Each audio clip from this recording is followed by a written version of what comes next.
Audio Jungle.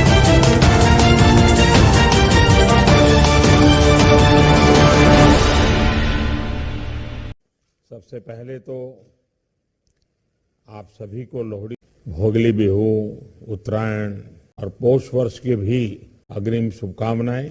100 साल की सबसे बड़ी महामारी से भारत की लड़ाई तीसरे वर्ष में प्रवेश कर चुकी है। परिश्रम हमारा एकमात्र पथ है और विजय एकमात्र विकल्प। हम 130 करोड़ भारत के लोग अपने प्रयासों से कोरोना से जीतकर अवश्य निकलेंगे। और आप सबसे जो बातें मैंने सुनी हैं उसमें भी वही विश्वास प्रकट हो रहा है। अभी ओमिक्रॉन के रूप में जो नई चुनौती आई है, जो केसों की संख्या बढ़ रही है, उसके बारे में हेल्थ सेक्रेटरी की तरफ से विस्तार से हमें जानकारी दी गई है। अमित शाह जी ने भी प्रारंभ में कुछ बातें हमारे सामने रखी है। आज अनेक मुख्यमंत्री समुदाय की तरफ से भी, और वो भी हिंदुस्तान के अलग अलग कोने के, काफी महत्वपूर्ण बातें हम सबके सामने आई है। साथियों, ओमिक्रॉन को लेकर पहले जो संशय की स्थिति थी वो अब धीरे धीरे साफ हो रही है। जो वेरिएंट थे उनकी अपेक्षा में कई गुना अधिक तेजी से ओमिक्रॉन वेरिएंट सामान्य जन को संक्रमित कर रहा है। अमेरिका जैसे देश में एक दिन में 14 लाख तक नए केसेस सामने आए हैं। भारत में हमारे वैज्ञानिक और हेल्थ एक्सपर्ट्स हर स्थिति और आंकड़ों का लगातार अध्ययन कर रहे हैं। ये बात साफ है, हमें सतर्क रहना है, सावधान रहना है, लेकिन पैनिक की स्थिति न आए इसका भी हमें ध्यान रखना ही होगा। हमें ये देखना होगा कि त्योहारों के इस मौसम में लोगों की और प्रशासन की अलर्टनेस कहीं से भी कम न पड़े। पहले केंद्र और राज्य सरकारों ने जिस तरह प्रिएम्प्टिव, प्रोएक्टिव और कलेक्टिव अप्रोच अपनाई है, वही इस समय की जीत का मंत्र है। कोरोना संक्रमण को हम जितना सीमित रख पाएंगे, परेशानी उतनी ही कम होगी। हमें जागरूकता के फ्रंट पर साइंस आधारित जानकारियों को बल देने के साथ ही अपने मेडिकल इंफ्रास्ट्रक्चर को, मेडिकल मैन पावर को स्केल अप करते ही रहना पड़ेगा। साथियों, दुनिया के अधिकतर एक्सपर्ट्स का कहना है कि वेरिएंट चाहे कोई भी हो, कोरोना से लड़ने का सबसे कारगर हथियार वैक्सीन ही है। भारत में बनी वैक्सीन तो दुनिया भर में अपनी श्रेष्ठता सिद्ध कर रही है। ये हर भारतीय के लिए गर्व का विषय है कि आज भारत लगभग 92% वयस्क जनसंख्या को पहली डोज दे चुका है। देश में दूसरी डोज की कवरेज में भी 70% के आसपास पहुंच चुके हैं। और हमारे वैक्सीनेशन अभियान को 1 साल पूरे होने में अभी भी 3 दिन बाकी है।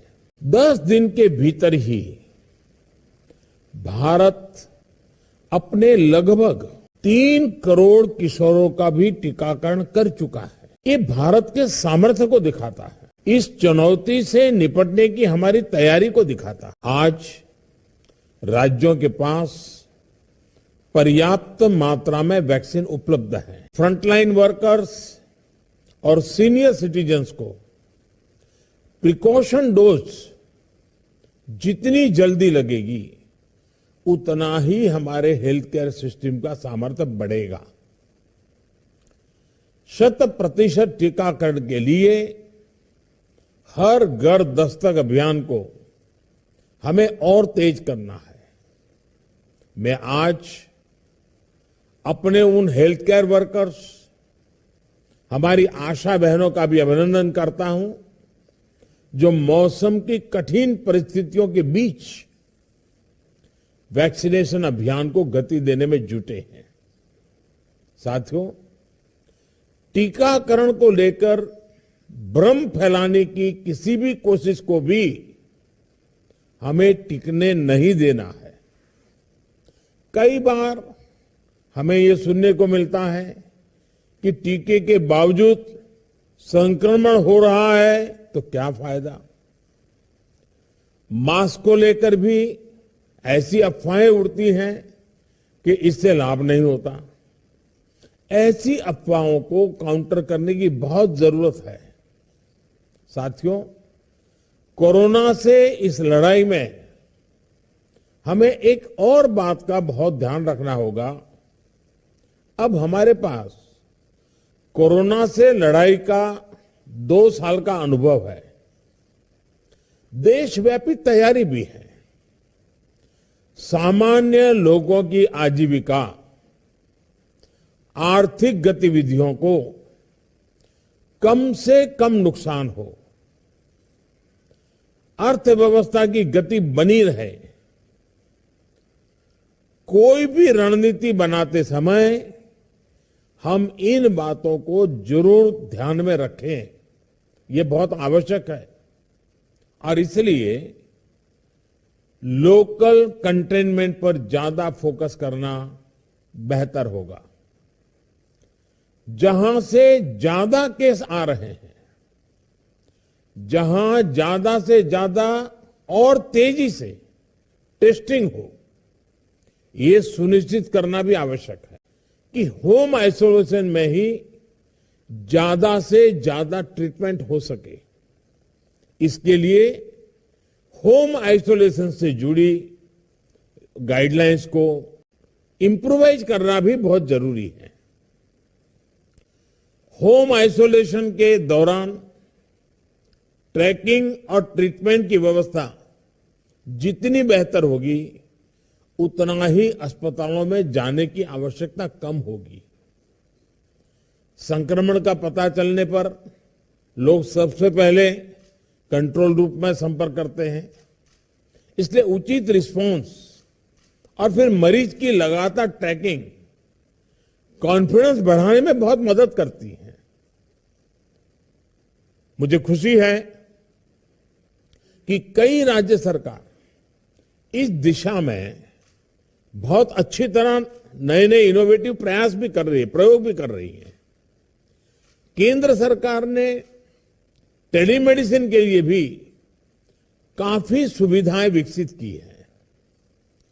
इसका ज्यादा से ज्यादा उपयोग कोरोना संक्रमित मरीजों को बहुत मदद करेगा। जहां तक जरूरी दवाओं और जरूरी इंफ्रास्ट्रक्चर की बात है, तो केंद्र सरकार हर बार की तरह हर राज्य के साथ खड़ी है।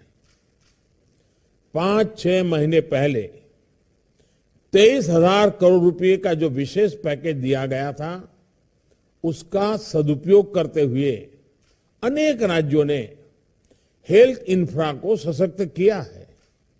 इसके तहत देश भर मेडिकल कॉलेज और जिला अस्पतालों बच्चों के लिए 800 से अधिक विशेष पीडियाट्रिक केयर यूनिट स्वीकृत हुए हैं। करीब 1.5 लाख नए ऑक्सीजन, आईसीयू और एचडीयू बेड तैयार किए जा रहे हैं। 5,000 से अधिक विशेष एम्बुलेंस और 950 से अधिक liquid medical oxygen storage tank की कैपेसिटी जोड़ी है। इमरजेंसी इंफ्रास्ट्रक्चर की कैपेसिटी को बढ़ाने के लिए ऐसे अनेक प्रयास हुए हैं, लेकिन हमें इस इंफ्रास्ट्रक्चर का विस्तार करते रहना है। कोरोना को हराने के लिए हमें अपनी तैयारियों को कोरोना के हर वेरिएंट से आगे रखना होगा। ओमिक्रॉन से निपटने के साथ ही हमें आने वाले किसी और संभावित वेरिएंट के लिए भी अभी से तैयारी शुरू कर देनी है। मुझे विश्वास है हम सभी का आपसी सहयोग, एक सरकार का दूसरी सरकार के साथ समन्वय कोरोना से लड़ाई में देश को ऐसी ही ताकत देता रहेगा। एक बात हम भली भांति जानते हैं, हमारे देश में एक हर घर में ये परंपरा है, जो आयुर्वेदिक चीजें हैं, जो काढ़ा वगैरह पीने की परंपरा है, इस सीजन में उपकारक है।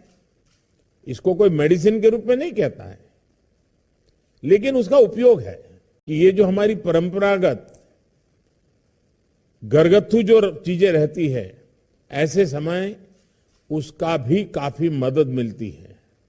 उस पर भी हम ध्यान केंद्रित करें।